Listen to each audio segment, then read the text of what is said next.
Friends, good morning. As I have said, we'll continue with the Feastal cipher, and if time permits, we'll also look at the data encryption standard.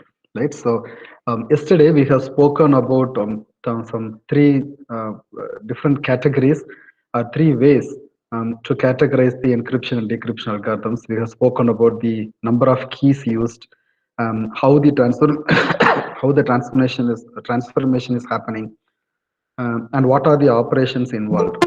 Okay, mainly they are substitution and transposition ciphers. When you talk about the number of keys, it is symmetric and asymmetric. That is the public key crypto system. And the third one is whether we use the block cipher or stream cipher methodology, right? So let's get into Feastal cipher, and it has got a lot of things in store for us. Hope you will really enjoy this session. Whatever may be your position or wherever you are sitting, please see that you listen to this lecture. This will really help you to learn a lot. Because normally when we have this cryptography and network security subject, when you are learning, there are certain questions which you can predict. For instance, draw and explain the Feastal cipher structure, explain the operation or principles of data encryption standard. With the neat sketch, explain advanced encryption standards and so on. So there are some standard questions which cannot be removed from the question paper.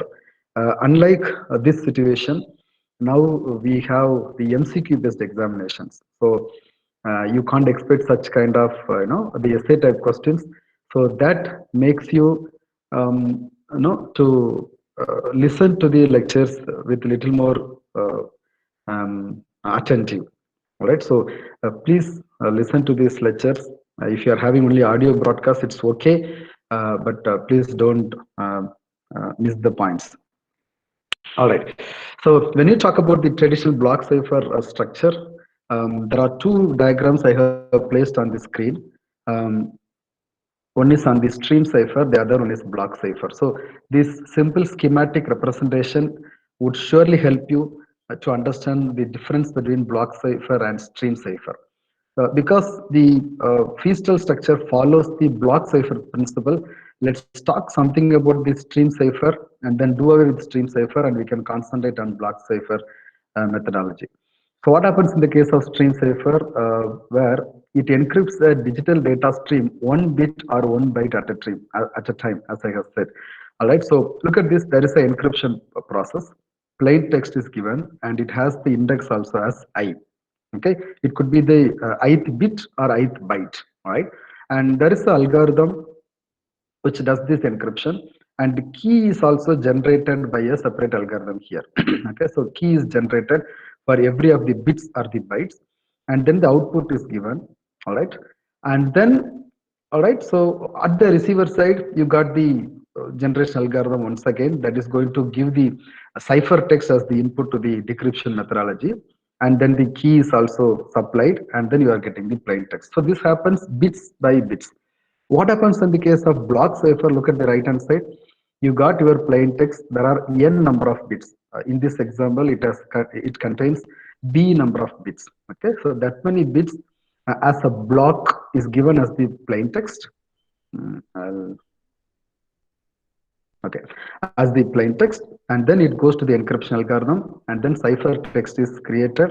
The number of bits in the plain text and the cipher text remains same, and you have got the key for the encryption algorithm. So what happens at the decryptional side? The whole of the cipher text is given as the block as the input to the decryption algorithm, and then the key is shared. Key is given as the another parameter to the decryption algorithm to get the plain text as the original information back. This is what happening in the case of block cipher. So in a nutshell, in the case of stream cipher, the encryption and decryptions are happening on the bits and bytes, but here it is a set of information. For instance, when you go for data encryption standard, it uses the block size of 64 bits, and so on, right? So that is the block cipher principle. All right. Normally, what happens in the case of substitution, right? So this is a simple example of substitution cipher. All right, but there should be a word of caution. please be informed that this is not scalable. All right, even for 16 values, you have got a table like this for the encryption and for the decryption. And if the number of bits are 64 or something more, the table is going to be bigger and bigger. So this is not scalable. But this helps you to understand how the substitution happens. All right. So look at this. You got your input as 000, for instance. Okay. So this is your plain text input, and you got your algorithm running here. 0000 is equal to 0 in the decimal. Okay, and this internal algorithm maps this 0 to some value called 14. 14 is 1110 in the binary. All right, so the corresponding ciphertext is 1110. Right, so this is like a code book. Okay, for this plain text, this is a ciphertext. For this plain text, this is a ciphertext. Is it used by everyone? No, no, no. Not all the algorithms are using this. This is a sample how a substitution can happen. All right, it is purely random. Look at this: 0 is mapped to 14, 1 is mapped to 4, 3 is mapped to 1, and 7 is mapped to 8, 8 is mapped to 3. So it's purely random. For this kind of substitution, as I mentioned yesterday, you need a tabular column or a table like structure like this so that you can do the decryption. So how does your decryption table work? Where is your ciphertext 0000? Yeah, it's here. Okay, when your ciphertext is 0, your plain text is 1110. So that mapping will be given here. Okay, 000. So that is mapped with 1110, as it is exactly the reverse one. All right, so when you go for the decryption, you have to go this direction. When you come for the encryption, you should come this direction. So this is a simple example of block substitution. All right. In the case of Caesar cipher, we have seen a single alphabet is substituted by another alphabet, right? So here it's a block of information. For instance, 4 bit of information is taken as a block, and then substitution is made. A simple block cipher, block substitution principle. All right. Before getting into Feastel cipher, what does it do? Feastel does two things. One is the substitution as well as permutation. I'm not going to spend a lot of time here because we know what is substitution and permutation. In addition to that, there are two things which are achieved by this Feastel encryption. One is diffusion, the other one is confusion. All right. What is diffusion in the normal English word? It is going to diffuse into multiple places in majority of the place. That is called diffusion. Okay, what happens in the case of cipher cryptography in diffusion? I'm just reading from the screen. The statistical structure of the plain text. We have learnt about the statistical structure yesterday. That normal English is going to have A E I O U. Just an instance, I said A E I O U in majority of the place. All right. So that is the example of statistical structure.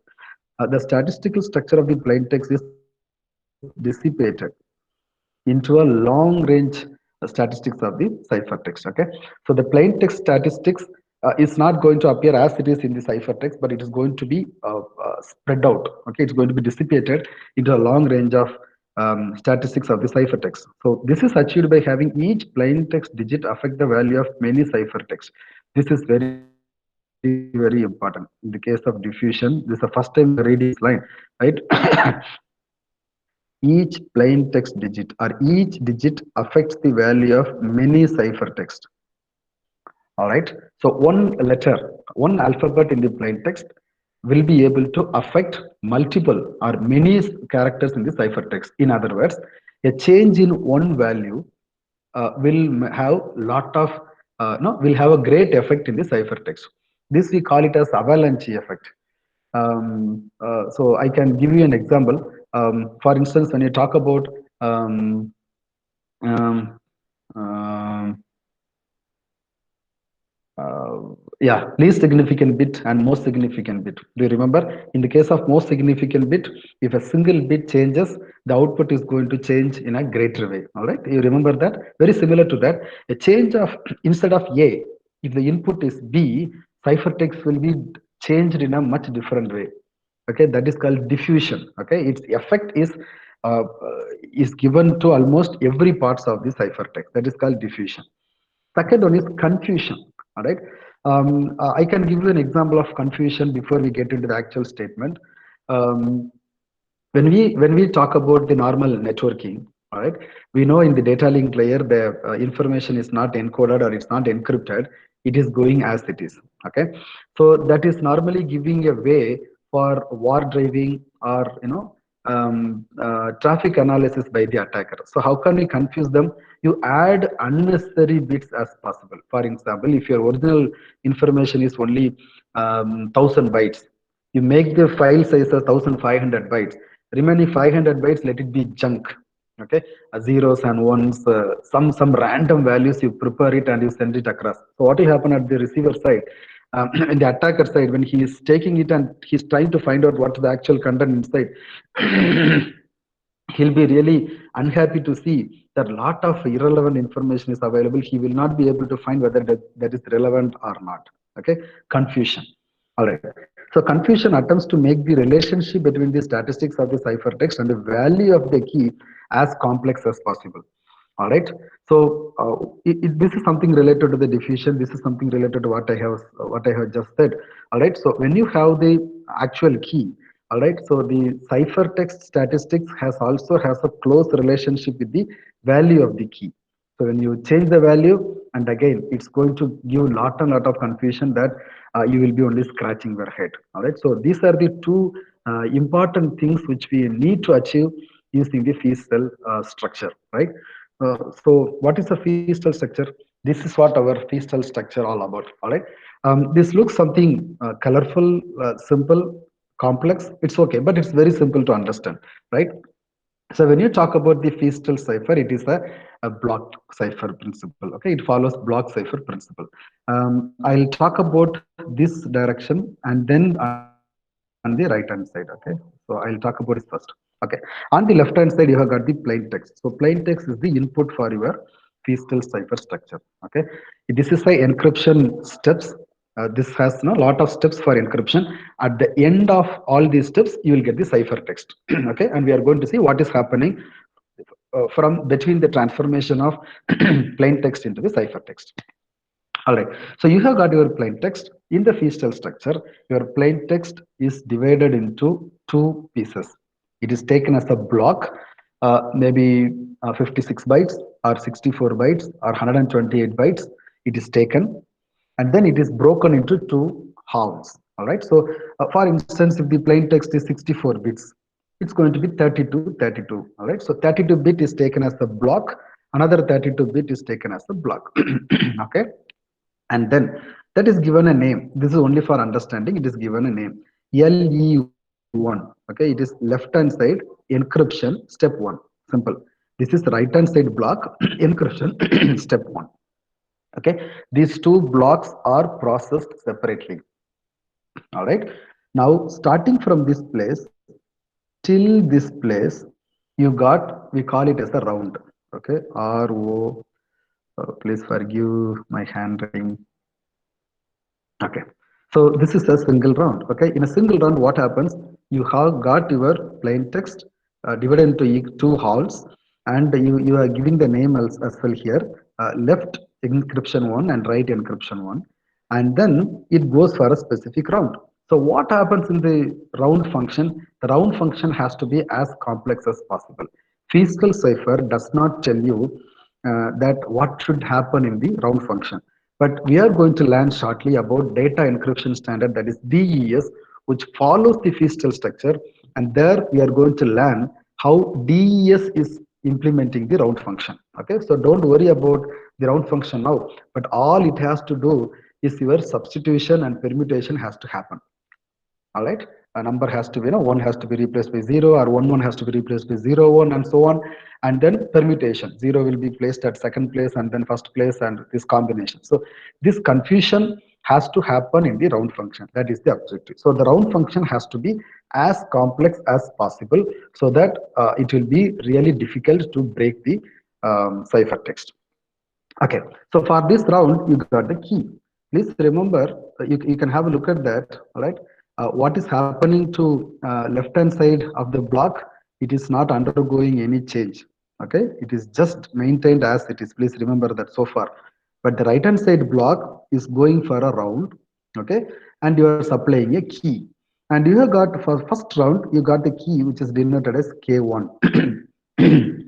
So, and in the for the second round you got K2. For nth round you got the Kn. So this 1, 2, 3, all these subscripts are just denoting to you to which round this key belongs to. So generally, Feastel structure does not tell you how these keys are generated, but in AES we are going to learn how these keys are generated. All right. So that is another interesting area which we'll be exploring today. All right. So this key is given to the round function. Now there is a function which takes the plain text and the key. That is what encryption is all about, right? So this is what happening in this encryption, and the output is XORed with the left hand side component, the left encryption one, the first block. Okay, that is XORed. That is given as the right hand side value of the second round of encryption. So this is first round, second round. What is LE2? LE2 is equal to RE1. Did you notice that? RE1 is taken as it is and it is placed to LE2. First round is done. Now you got two blocks for the second round, left hand side and right hand side, and it undergoes the same transformation. So it goes for n such rounds of transformation, and at the end of this one, you will have a swapping. Okay, left will be taken to right, right will be taken to left. That will produce your ciphertext. Okay, so this is what happening in the Feastel structure, right? So I tell you in a nutshell, you got your, it's a block cipher. You take the plain text as a block, divide into two equal parts. We call it as left hand side and right hand side block. For naming convention, we use left encryption one. Encryption start stands for encryption process, one stands for the first round, and right hand side encryption one. All right, and then it undergoes this kind of transformation, and the key is also fed for every round. All right, and then second round, third round, and up to nth round. Generally, Feastel structure does not tell you how many rounds have to be followed, but your DES algorithm follows 16 rounds, okay, which we are going to see. All right, now it's the time for us to look at what's happening on the right hand side, what's happening on the decryption side. Okay, decryption also is given in this direction. That's okay, but it is better if you see in the reverse way. That's okay anyway. You got your ciphertext. The ciphertext is this. Okay, this is taken as the ciphertext, and you got left hand side decryption first round.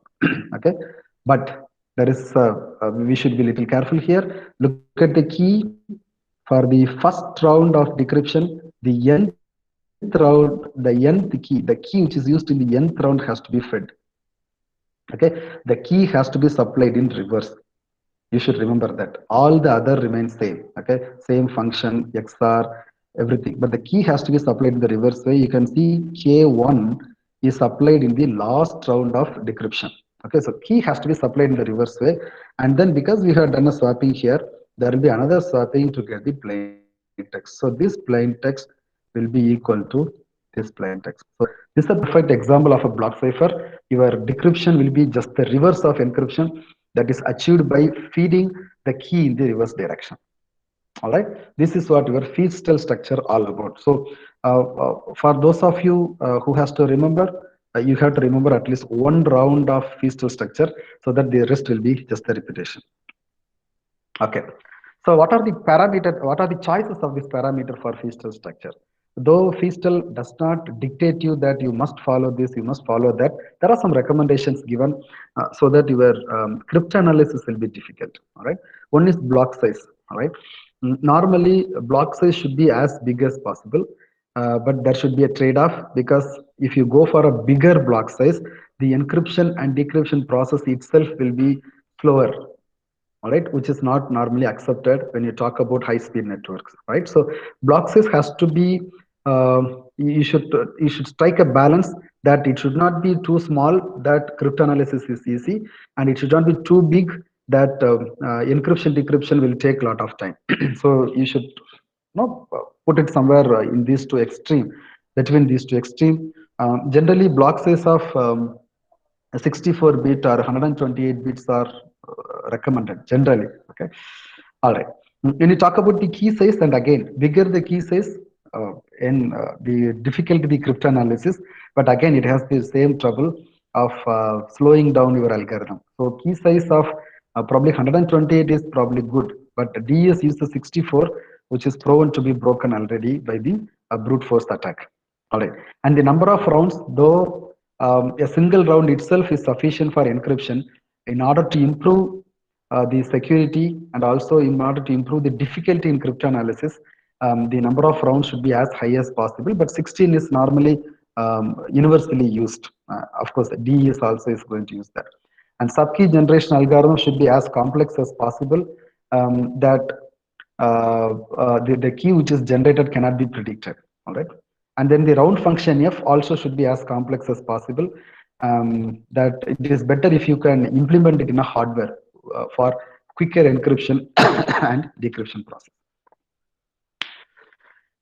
Okay, this one I have just used to convince you that the in the every of the round, if you take the reverse of that, you will be able to get the plain text. It's very simple one, so comfortably I skip it. However, if any of you have got any of the question, we can take it up later to explain this.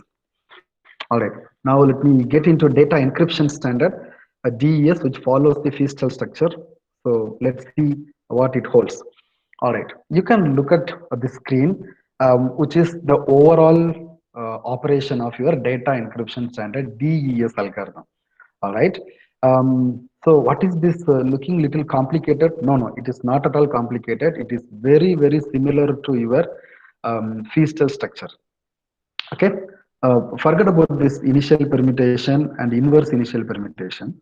But if you see the remaining, you got first round, you got round 2, round 16, 32 bit swap. Do you remember? The same thing happened in the Feastel structure. So DES follows the Feastel structure, which is a block cipher. Okay. So this is on the encryption side, encryption as well as in the decryption if it is taken the reverse way. And on the right hand side, you got the key generation algorithm. Okay. You got a 64 bit as the key which is given, but that key is not supplied to every of the round. Okay. So the key is going through permuted choice, where a 64 bit key is reduced to 56 bit, interestingly. All right. And then this is going under a circular shift for permutation, and then it goes for another permutation where 56 is still reduced to 48 bits. Okay. And that 48 is given as the key to every of the round. All right. And this round takes 64 bit as the plain text, it's a block cipher, and 48 bit as the key for every of the round to produce the cipher text at every round. It gives 64 bit of block cipher text after every of the round. Key which is supplied is different. K1 is not equal to K2, and K2 is not equal to K3, and so on. And finally, you give the K16 for the 16th round. The output is again done for a swapping. Then after the 32 bit swap, you go for the, again, to improve the complexity, to improve the confusion, you go for another permutation that is inverse of initial permutation, so that you will get 64 bit as the cipher text. Please remember, 64 bit plain text is taken and 64 bit cipher text is given as the output, and the key size is also taken as 64. But interestingly, during its operation, 64 bits of block is not maintained as 64 bits. It is somewhere it is converted into 48, somewhere it is converted to 64, 32, and so on, right? Now it's time for us to know what is happening in the initial permutation. Okay, what is happening in round 1, what is happening in inverse initial permutation, what is happening here. Okay, if you know all these things, then we are clear with what is data encryption standard. So let me see whether I can quickly complete it. Okay, so there are two tables which are used by DES standard description. It is initial permutation and inverse initial permutation. Where are they coming? This is what our initial permutation. So you take 64-bit plain text and it goes through initial permutation. So what happens? All the 64 bits are arranged in this order. For example, if your 64-bit starts with 0101, okay, for instance. So first bit is 0, then second bit is 1, third bit is 0, fourth bit is 1, and so on. So here it will be replaced. Here you will have 0, 1, 0, 1. Okay, so the bit positions will be read like that, or in other words, put all these numbers, okay, all your 64 bit of information in this way, and then you will start reading from first place, then second place, in the order. Okay, third place, fourth, fifth, sixth, up to where are you? You have got 64. You will finish at 64th place. What do you achieve here? You just achieve some permutation, which means all your input bits are jumbled. Are they jumbled randomly? No, there is a standard way which is used in the initial permutation. As you could see, it also follows some symmetry, right? 1 3 5 7 is here, 2 4 6 8 is here, and so on. It follows some symmetry. Based on that, the values are put it in random places, not random, but apparently it's a random place, okay, to see from outside. Okay, this is what happening in your initial permutation. So original message is taken and it goes for permuted output. That is what happening in your initial permutation. Hope you understand that. Then comes the inverse initial permutation. It uses this table where the bits are placed in this order and then it is taken. Where is it? Where do you have the inverse initial? The inverse initial permutation is here. All right. So we have spoken about initial permutation. We have spoken about inverse initial permutation as well. Now it's the time for us to see what's happening in the round function. Have I got any slide? Yes. So this is what happening in your single round of DES. Okay. Uh, it looks little complicated, but actually it is not. It's very simple. All right. This is left hand side block. This is right hand side block for encryption. Remember the feastal structure? Right hand side block is taken as it is to go for left hand side, and the left hand side is coming to the XOR function of this round function. Do you remember that? Yes. So feastal structure, same feastal structure. Now, so 32 bit of left hand side, 32 bits of right hand side is taken, no problem.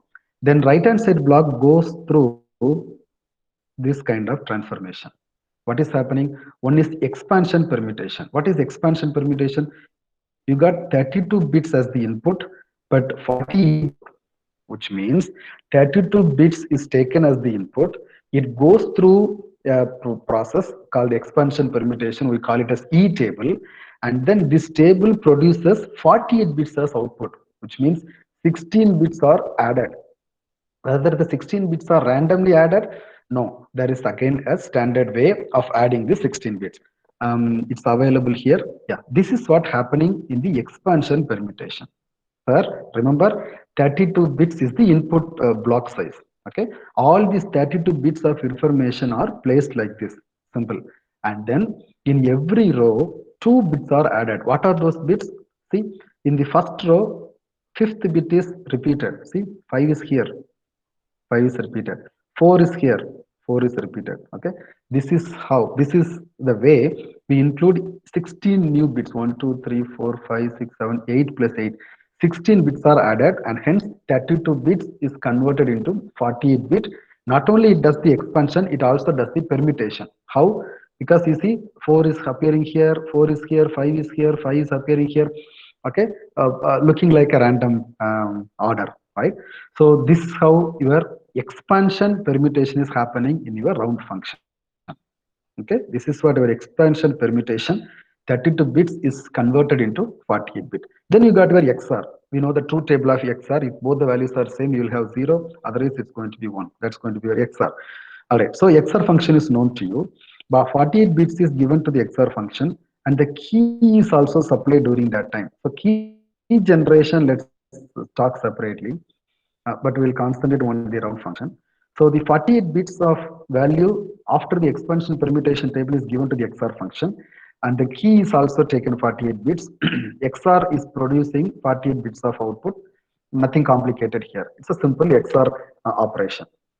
And then you got your substitution or choice. Okay, here you can see some contraction is happening. What is that? See, 48 bits is given as the input, but the output is only 32 bit. Look at this, sir. 16 bits disappear. Okay, are they randomly picked and thrown out? No, again there is a little procedure which is involved, how this substitution box is working. Okay, I'll talk about the permutation function after that, because this is the permutation function, but I'm going to talk about the substitution choice. Where is it? Here. This is what happening in the substitution box. Okay, this is your 32 expansion permutation is happening. We have learned 48 bit input, key 48 comes, XOR we have learned. Okay, so 48 bits are given to the S box, and you are having 32 bits. What is this happening, sir? Look at this. You are having 48 bits. Okay, 1, 2, 3, 4, 5, 6, 5, 6, 6 into 8, 48 bits. So 6 bits are given to S box, 4 bits are given as the output from the S box. So input is 6 bits, output is 4 bits in S box. Okay, are you getting it? So like this, you have got 8 S boxes. Each S box produces 4 bits. So you will get 32 bits as output. 48 bits is given as input to the substitution box, S box step, and then it is shrinked to 32 bits. So let's see what is happening into the S1. So S1 takes 6 bits as input, 4 bits as output. Okay. So this is what a typical S box in standard DES algorithm. So I'll explain to you only S1. You can look at the remaining S boxes. So don't worry, you need not memorize these numbers, the S box numbers, but you should know how it works. Okay. As we have seen in the previous slide, 6 digits are given. For example, let me say randomly 0, 1, 0, 1, 1, 1. Okay. If this is the 6 bit of input, how this S box is working. Okay. Now the leftmost and the rightmost bits, it gives you 0, 1. The 0, 1 helps you to identify the row of the S box. I repeat, the left hand side 0 and the right hand side 1 combination is 0, 1. This 0, 1 helps you to identify the row of the S box, which means this is 0, 0. I'm talking about the row 0, 0, 0, 1, 1, 0, 1, 1. Okay. 0, 1, 2, 3 in binary. I'm writing 0, 0, 0, 1, 1, 0, 1, 1. Okay. You got 0, 1. Where is 0, 1? Is here. So it goes to this row. Okay. And remaining 4 digits 1, 0, 1, 1. 1, 0, 1, 1 is 11. Am I right? Yeah. 1, 0, 1, 0 is 10. Yeah. 1, 0, 1, 1 is 11. Which means 0, 1, 2, 3, 4, 5, 6, 7, 8, 9, 10, 11. 11 is here. So this is your output 11. Okay. So this S box will produce the output as 1011. Have you got it? So 6 digits is taken as the input. Left hand side, right hand side bit helps you to identify, to locate the row. And the internal, the middle 4 bits will help you to identify the column. The intersection point will be the value. That will be converted into binary as the input. If your input is like this 0, 1, 0, 1, 0, 1. If this is your input again, 0, 1 identifies this row. Okay. 1, 0, 1, 0 is the column. That is this 10th column. So the answer will be 1, 0, I'm sorry, 1, 1, 0, 0. That is called 12. Okay. That will be the output. So you have got 6 digit as the input. You are getting 4 bits as the output. 6 bits input, 4 bits output. Like that, you got 8 S boxes. Okay, S1, S2, S3, S4, S5, S6, S7, S8. We'll go back to our diagram. This is how your 48 bits are converted into 32 bits by having all these S boxes. Moving back. Okay, so this is how the substitution box is taking 48 bits into converts, not converts, selects the 32 bits out of it. Then you go for the permutation. It doesn't do any shrinking or expansion. All right. So all these 32 bits are placed in this order and then it is permuted. Okay. That output is XORed with the left hand side to go to the next round. Okay. So this whole is a single round of DES, data encryption standard. Is it all over? No, it's not all over. We also have to speak about the key generation, how the key generation is happening. Okay, so for that we have to look at what is happening here. So your 56 bits is the key size. That is again divided into two blocks, 28 bits and 28 bits. Okay, these 28 bits are going for left shift. These 28 bits are going for left shift separately. All right, separately. And then look, this left shifted right hand side block is given as the input, and left shifted left hand side block is also given as the input for the permutation contraction. Okay, contraction takes 56 bits into 48 bits. Okay, because 48 bits should be the key size, and the same value before contraction it is going for the next round also, because in every round the shifting and contraction, permutation contraction has to happen. Okay, there is a schedule for shift as well. I hope I have it. This is what your input key. Input key is of 64 bits, where this is all removed. So you are getting 56 bits. It goes for the permitted choice one. So this is how the permutation is happening, which is permitted choice here. Then we are supposed to see what is the left shift. In the first round, the key bits have to be rotated once. Okay, left shifted once. Second round once. Third round two times. Fourth round two times, and so on. So for every of the round, how many times the block has to be left shifted? Left shifted is, it is circular shift. Okay, nothing is removed. Circular shifts. So the circular shift, it tells how many times this is going. When you say two times you have to so go for the circular shift. All right. So this is how the key schedule is also given for your DES. Okay. You got your single round of DES. The overall picture is given somewhere. Your overall picture, you got what is initial permutation in every of the round, what's happening we have just learned, and what happens the permitted choice 1 and permitted choice 2. They were given us two separate tables, and then circular shift, how many times the shift was happening is all learned. All right. Is it important for you to remember all these numbers all the time? But you should know the logic here. Okay, in permutation and inverse permutation, you should know how this is contracted, how it is expanded. All these logic should be known to you. How S box is working. S box may be given to you as the input, one of the S boxes, and you will be given 6 bits to find out what is the output of the S box. So you should know the operating principles of these S boxes as well. All right. So I have got another 5 minutes. So let me quickly see the strength of DES.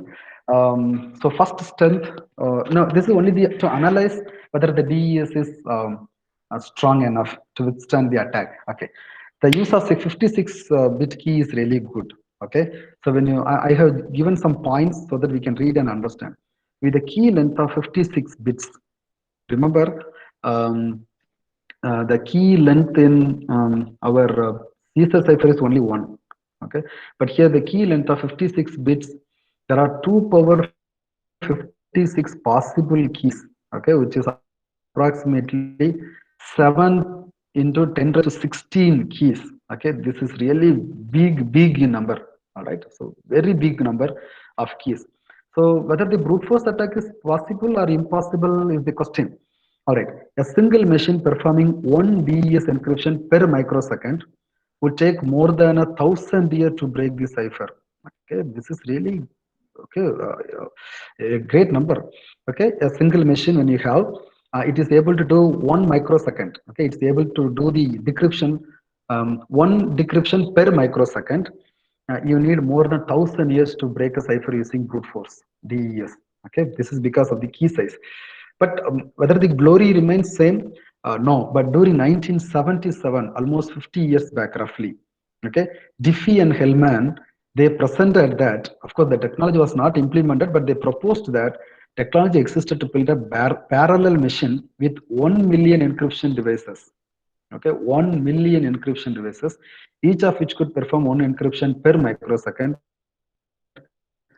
Search time of about 10 hours. So your DES can be broken into 10 hours. That's what they prove even some 40, 50 years back. Okay, that is again based on the size of the key. Okay, so when you look at the strength of the key, DES is using key size as 56. The time required at 10 raised to 13 decryption per second is only 1 hour. But we are also going to learn about AES, which is of 128 in key size. Even in the same speed, if you try to decrypt, which you have used for DES, it will take 10 raised to 17 years to decrypt. Okay, you also have got triple DES with 168 bits key size. We'll be learning, and AES 190 to 256 only standards are available. We are not going to learn in our class, but it's all going to take 10 raised to 56 years to complete it. Okay, which is I don't know how many years whether you can even imagine this number. All right, that's the strength of DS in terms of key. What about the algorithm, whether it is complex enough? Okay, so there was a concern that the cryptanalysis is possible by exploiting the characteristics of DES algorithm, basically the SBoxes. Okay, so design criteria of these SBoxes were not made public initially. So people were feeling that I think there is something fishy there, that the DS is not very strong enough.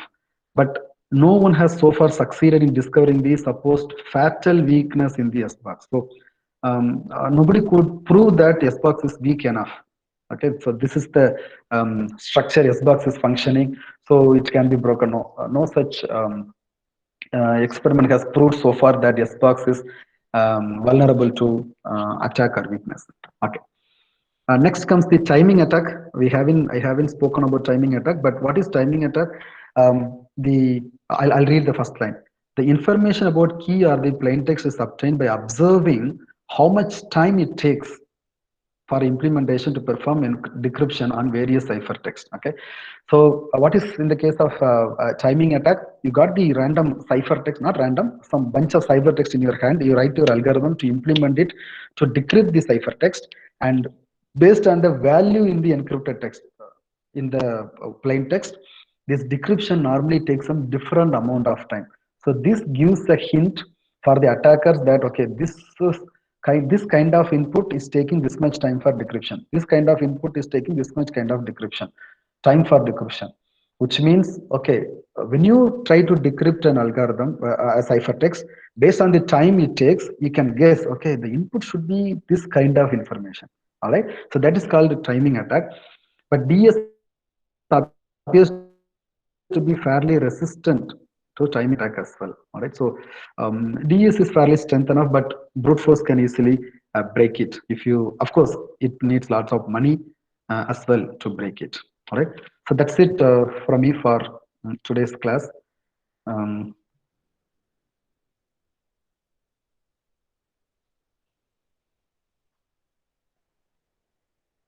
and I stopped recording.